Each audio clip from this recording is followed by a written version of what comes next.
If you only knew where I was from, the reality of who I am and the idea of who I should be would be in conflict.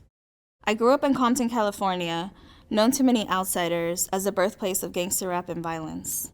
I also grew up traveling back and forth to my parents' hometown of Sinaloa, Mexico, a place known to many outsiders as the birthplace of the Sinaloense cartel and narcocorridos.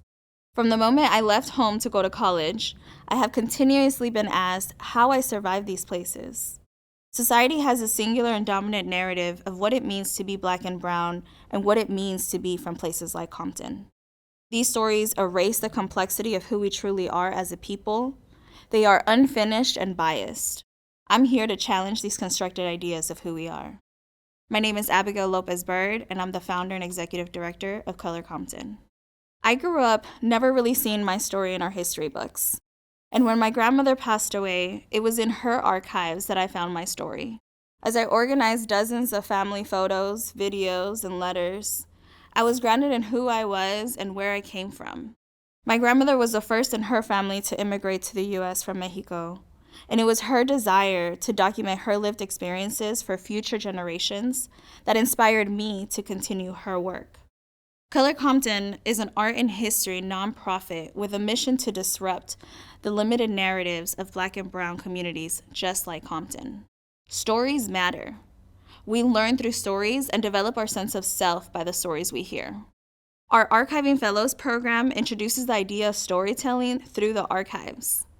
We can all think of that family member, auntie, tío, grandma, that is constantly taking the family photos. That is archiving. Our youth explore and question the meaning of ownership through the archives by organizing their family photos and documenting their lived experiences through film photography and video. Their work expands the limited narratives the world has of places like Compton. We're asking for $500,000 to grow our Archiving Fellows program, a program that centers hands-on experiences, provides youth stipends, conference outing, field trips, and so much more. In addition, this funding will help us build a repository of Compton archives over the next 2 years. Today, I ask that you reflect on your own family archives and your own identity.